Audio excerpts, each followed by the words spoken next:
One thing, you see bases. Yeah. You know, they keep on giving us these small little camps that are a wee bit, raggedy. Yeah. Just want to say, I think it would be cool if, we could get like more proper, like sort of big chunky bases, and maybe they could find a way for that to work in the narrative. But anyway, let's go to 924. Yeah. Whoa, that's weird. I guess you're not allowed any weapons. Sorry. It's Big Sylvanas along with Big Jaina and Big Uther, and also many Lightforged Draenei. So okay. I was about to say, is that a blood elf? But no, that's just a... You can't tell anymore. Oh, yeah. Let's talk about this. So, Sylvanas, she's not wearing her armor. So I think that means she's being incarcerated. I think that means that she is here on our side. So, Sylvanas redemption arc confirmed. Yeah. At the very least, she's a collaborator. Yeah. Not necessarily redemption, but definitely she's not going down kicking and screaming. Yes, exactly. Yeah. So, wow. Damn, there you go. Sylvanas is working with Jaina. Yep. Sylvanas is working with Jaina. I suppose. Hang on. But that was framed, wasn't it? Oh, no. That was very much... Yeah, that was that fight. Yeah. Yeah, look at the ground here. So, here's the thing. 20 minutes after that shot, will Sylvanas still be alive? That is my question.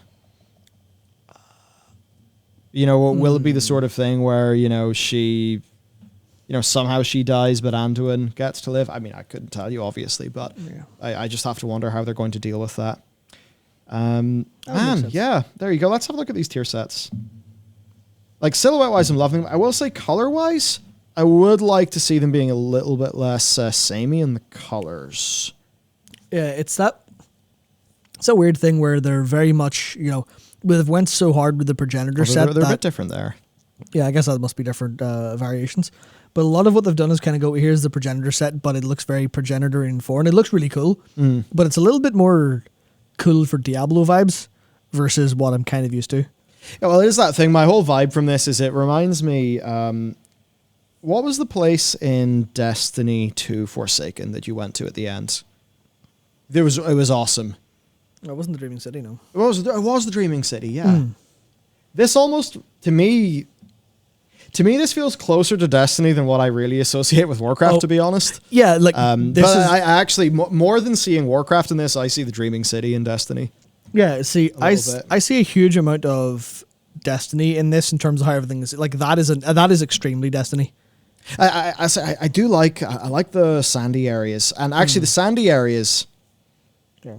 Let's have a think here, because this is all the different afterlives and realities. Okay, so this is all very funky Sholazar Basin. Yeah. Proto funky Sholazar Basin, and you got the time one, and of course, we all know what sand is associated with. It is associated with the passing of time. Well, I think about like the Bronze Dragon Shrine. Yeah. And I think it's the next shot. Like, so that's, you've got some of that, Egypt-y looking Maldraxxi stuff that you also see hints of in the, just kind of like in the DNA of, like Anchorage and all of that. The sand pouring down. It almost reminds me of whenever you fight Morazond. Oh, head to the Blizzard press site. There's a shot of UI stuff. To the Blizzard press site we go. Yep. I literally didn't see who shouted that out in chat, but thank you very much. So, yeah. 119 megabytes of content. Yep. Sorry for the first one's 4K. It's little UI stuff. All right, so let's take a gander at this, everyone. Once it downloads. Yep. Oh, that's... So this something. Is probably early.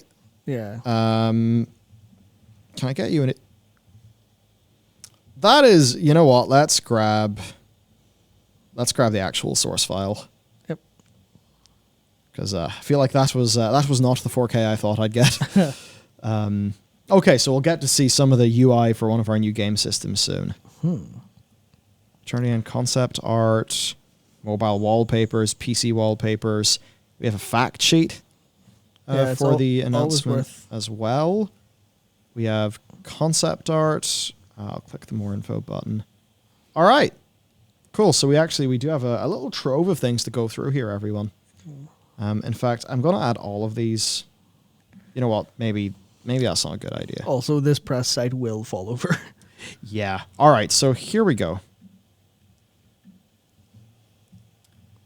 Right. The Cypher Research Console. There's a currency. So here, yes, you're right. Here's a currency. We then have. Okay, so what is this? Okay, right. So that, hello, Warlock. Just got confused because that. Yeah, they must be placeholder icons, obviously. So we've got our ciphers here. So 1, 2, 3, 4, 5, 6, 7 ciphers. So we have ciphers to the left. Then we have Mithril. Mithril, Eltonian, Illic, Trebulum, Sopranian, Delic, and Basalim. Right. So these, what are these? Is this progression in the world? Is this progression like power in your character? So I don't think they would mess with power progression anymore. I feel like this is Probably. likely sort of, obviously they talked about different places. I guess mastery over the zone. Yeah, so I imagine this is sort of mastery of the zone, so understanding everything that's in each zone. So you've got a kind of mix and match of what else you want. Oh yeah, so I want to go to this zone for this reason. I'll put all my points into this first. And then it's kind of like hey, you can just get through, get through whichever place you like first and then follow up later after on. It'll be interesting to see if they balance that with specific player archetypes. Because this looks like, obviously, this is the problem that they speak to as well. But as soon as I see something like that, I'm just like, oh, right, where's the guide going to be on which one you need to do for the most player power immediately? Yeah, it is sad thinking about it that way, isn't it? Like how it must be quite hard to make these game systems with the, with the guide ecosystem. So let's have a look at these sets. It's not the most flattering shot. Yeah, I don't really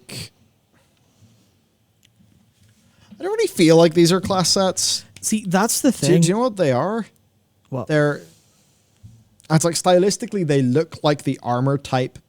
Yeah. It's like the armor type based ones, but with a different one for each class. But they don't really look super with the... it's like some of them do, some of them don't. Like that obviously like that feels like a paladin, that feels like a priest. Yeah. So I guess it's just a subtle meshing of them. That's probably what they were trying to go for. Yeah, I mean... They feel kind of similar though, don't they? Yeah, because they were talking about the, the rogue's the one with the pointy bits. So maybe they almost did maybe a bit of a whoopsie by thinking of this too artistically and less class fantasy-ish, where they kind of went, no, this is the progenitor set. This is in terms of priority, this is the progenitor, getting that across comes first, then their class sets. So what fits within the progenitor bubble but is specific to a class, and that's why they've kind of fallen into, I guess, some of the same problems like you say the armor type stuff has, where it looks like, so instead of every plate wearing the same like Uldir plate, for example, you've got one Uldir that's a little bit more warrior shaped and one that's a little more paladin shaped, as opposed to here's the one that's all shiny and holy warrior-esque versus the barbarian warrior-esque one, which I think is a bit of a misstep. I don't see people being too excited about these very much, which is a shame. I didn't see great stuff in chat. Oh, yeah. I will at least say from a gameplay perspective, I'm very happy about this. Getting our 2 sets, getting our 4 sets, I think that's really a step in the right direction. So I'm very happy about that. If we're getting that now, it does suggest we'll continue to get that in like future expansions and such. Yeah. So yeah, I mean, Funky, to be honest with you, I expected a longer video. I expected to know a little bit more.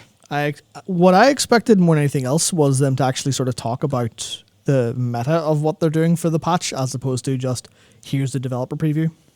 Yeah, I think a little more there. They're certainly missing a trick that the FF14 team have. Yeah. In bringing the... it's great seeing developers talk about the work, but it still is in a very... more manufactured way. Now, to be fair to them, I just want to say, this is a great video. Yeah, This is super well produced. These camera angles are great. Every speaker here They did comes great. across. They did a great job. They all come across excellently in camera. So, more power to all of these people. They've all done a great job. This is a great little video. I suppose, yeah, like you, there was maybe a bit of me that actually, hit me up with some water. There was a bit of me that expected to see just a smidge more meta context, just given like the overall state of things. Yep. But I suppose that, that'll follow maybe in the future. Love the colors. That's just fun. That's a pretty metal hammer, dude. Yeah, that's a pretty cool hammer. So this is an interesting looking place. Is that Azurite? Almost certainly. There's blue and yellow there. There are big things going on. Does Azeroth power this, being the most powerful of the Titans? I don't know. I would certainly. Yeah, almost certainly. Are the Titans? They're doing their stuff for order, but they're really just following the programming of the first ones, and their job is almost to protect the installations, protect the outposts of the Shadowlands that are in the other realms, perhaps. Yeah, I'm thinking. Obviously, it makes more sense to go. Well, Azurite wasn't blue and yellow because it's Azeroth's blood, but it's some sort of fundamental thing that goes deeper than just whatever, not purely for Azurite, and they have a different name for it. But there is also the thought that Azeroth is particularly close to the Shadowlands for a reason, and we still don't know why. So, obviously, the Shattering the Veil and stuff like that making sense. So, we'll have to see. Yeah. Oh. Yep. Sylvanas fighting alongside a night elf. Yep. Good catch, Ian. And, I don't know how they're going to do this. They just won't. All right. If they don't, and then they tell us that this is the end chapter of like what started at Warcraft 3. Yeah. Oh. With Sylvanas being Warcraft 3, the Night Elves being Warcraft 3. Like, if they try to do this in a neat bow, like, I think there will be fury. It's like, Steve at the very end talked about, really enjoying seeing people bring the, the speculations and stuff together. I enjoy that as well. But that's not been the issue in World of Warcraft. It's not been lore speculation. It's been basic storytelling. And, yeah, Sylvanas has done some really bad shit, man. So I wish I could say I was confident that she would be handled well in this patch. No. Given this expansion and the previous one, narratively, I cannot be confident that she'll be handled well. I certainly hope she will be handled well, though. So yeah, I suppose we're really just diving deep into the whole precursor thing. But I guess it's kind of weird. We thought that the Titans were the kind of precursor, builder group. And we thought the Warcraft 3 was Warcraft 3, and now it turns out there's another precursor group behind the precursors who we thought were the precursors, and there's this big guy, Soval, and he actually had a massive hand in Warcraft 3, and, to any of the people who have doubted our speculations, like Steve pretty much confirms it at the start of this video. Yeah. Right? So that is how it is. And, that's certainly, it's a bold narrative direction. That's, it's maybe a more positive connotation way of saying it. It is a bold narrative direction. I think it's certainly one that, is a bit more brave. It's a bit more daring. It's not going for the thing that would definitely work. No. Because I think there's probably versions of wrapping up this expansion that are a lot less risky. But I suppose if they really do feel like this is the end of, 2004 through to 2022. I don't like putting it that way, actually. That feels really quite wrong. I kind of don't like it when they frame it that way either, to be honest.